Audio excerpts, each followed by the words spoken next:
Whenever we're starting a new venture, whether it's in business or a personal project, there are always risks that it's not going to work out the way that we thought it would. Let's use the example of building a house or investing in property. The risks there are multifarious. There's capital risk. We can't get the money together. There's cash flow risks. We might have the money, but we don't necessarily have it at the right time to pay our builders, for example. There's also legal risks. I might not be able to get planning permission for the extension I want to add to the property in order to increase its value. There will be personnel or HR risks. People I work with might not be honest, or maybe they're just not very competent, and money is lost through this. There's also time risks. It might take longer than I thought it would, and that increases other risks' likelihood of coming into play. The risks that I want to talk to you about today in reference to online business and digital marketing are product risk and market risk. Product risk is the idea that I put something out into the market, I send it out to people, and they just don't care. They don't buy it. They don't particularly want to know about it. And the product that I'm putting out there is just not something that is of interest to them. Therefore, you might end up with, a warehouse full of inventory, full of useless widgets that you're never going to be able to sell. This is product risk, and specifically inventory risk in that example. The big risk, though, and this is the risk that I think underlies nearly everything else, is market risk. Market risk is the risk that a market does not exist for the product or service that you are offering. Now, a lot of people think, oh, but my product or my service is so innovative that I'm going to create this market. I'm going to take whatever I have out to the world. People are going to love it and they're going to flock to me. It doesn't really work that way. It can work if you are a massively innovative company like Tesla or Apple, but even in those examples, the electric car and the MP3 player existed before these innovative companies came in and kind of locked down the market in their respective areas. Market risk is the cause of most businesses failing. You'll hear these figures like 9 out of 10 small businesses fail. The main reason for this is the market does not exist to support the vision that the business owner has in the first place. And despite this, especially in traditional business, brick and mortar high street businesses, the business owner, the entrepreneur, will invest a lot of money, invest a lot of time. They might get themselves into a lease, and commercial leases are normally a couple of years long and very expensive. They'll buy all their equipment, they will spend a lot on marketing, they'll hire staff, and then they open their doors. And then they hope people come to them. But they don't necessarily know that the market exists before this point, which means they're fully invested, but with this hope that once they build it, they will come, the customers will come. The problem is they don't. Often the market does not exist, and all of the entrepreneurs or the business starters' dreams were based on what he or she thought would work in the market. So there is an alternative to this, and it's called Lean Startup Methodology. There's a great book called The Lean Startup by Eric Ries, but there's many resources about this online. If you look it up, that's Lean, L-E-A-N. The basic idea of Lean is, instead of staying in stealth mode and developing in secret without reference to your customers, without reference to your market, you start the creation process with the end in mind. You start with the market, you start with your customers. So you start putting out content, you start putting out minimum viability products. These are MVP.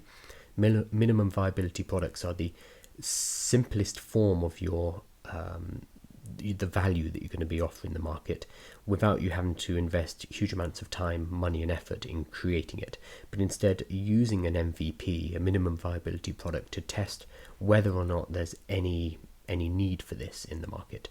So instead we spend a little bit of time thinking about how we can create a test of our value offering. We get it out into the market and we actually see how real customers respond. So all the theorizing, all of the market research doesn't matter until you get your first pound or your first dollar in the door, when somebody actually gives you the cash. There's famous examples from market research in the most famous example is the Sony Walkman. Sony brought in people for market research and they showed them a range of Walkman in different colors or stereos, whatever it was. It's an apocryphal story anyway, but they showed people these products and they were in a range of bright colors. They had a yellow one, a bright red one, bright green, all these different colors, and then the normal black one. People in the market research study, they said, oh yeah, I like the yellow, that's really vibrant, that's really summery, that's really me. But then at the end of the market research, they were actually offered, the researcher said, okay, go ahead, you can take one home with you. Everyone took the black. So what people say and then what people actually do, especially when money's involved, is very different.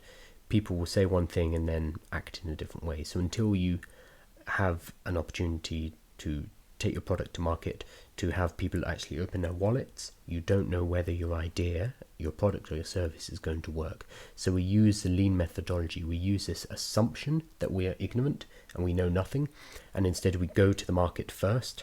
We ask them whether they want to buy a product, and if they do, then we go ahead. So that's lean methodology, and that's what we're going to be applying through the Baton course. So one issue with lean methodology that a lot of people push back on, they say, well, that's going to decrease my profits out of the gate. I want to open large, I want lots of customers, I want to be able to sell a larger number of units and make a lot of profit in a short amount of time. Fine, I get that. The problem with that is you expose yourself to risk, and you expose yourself to the possibility that you're going to take a huge loss, which is going to knock you out of the game. The idea of lean methodology is you, yes, decrease your initial rewards, but you're also decreasing your initial risk, your market risk. And that allows you to stay in the game for longer. Using an analogy from poker, you might start by making small bets and then making small losses in order to kind of feel your way around the table, to know the strategy of the other players, to see how they play, how they react, to see if they have any tells. During this discovery phase, you make small bets and you make small losses, and that's fine because you're still in the game. If you go all in straight away and bust out in the first couple of hands, then you are no longer in the game. You cannot keep playing. And this is what a lot of small businesses do. So the Baton model is built on this incremental approach, where at each step we're going to make sure we've got all our ducks in a row before we move on to the next. So we're going to make sure there is a market for what we're going to be producing. Then we're going to make sure that the product that we will be producing makes sense for that market, and so on and so on. So yes, it's slower, it's more incremental. The big profits come further down the line, but we're also decreasing the risk, and we're allowing you to continue to incrementally build this business over time. So this does mean the Baton system, at the moment we have it in 3 different levels, and it goes through business, audience, tribe, offer, network in each of these levels, and it slowly builds upon itself. This does mean, yes, the training spread over a longer period of time, but this isn't necessarily to sell more courses. This is instead because I know if I was to give you all of the information, okay, one, you wouldn't act on it. It would be overload. There's too much information and no clear path through it. And you just see all of the technical stuff, especially at the 3rd level, and think, no way. So instead we start slow. We make sure it's actionable. We make sure it's stuff you can actually do and see the results, start to actually see revenue coming in, start to see audiences, start to see your tribe building up, and then move it to the next stage. So 1, you won't do it if I give you everything. 2, even if you do it and you go all the way through the training and you produce everything that's needed, you are increasing your risk massively.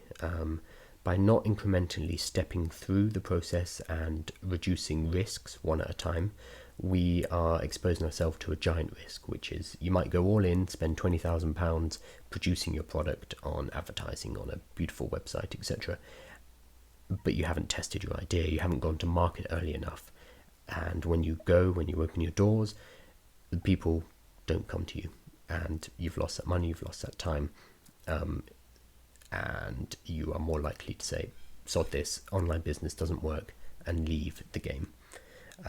So that's capital risk, that's time risk, that's market risk, that's everything, all the mistakes that a lot of people make with brick and mortar business, and we're not going to do that. So incremental, slow and steady, actionable, and then building from there to a larger online business. That's how we're going to be doing it in order to reduce the market risk and to allow us to actually build a sustainable online business.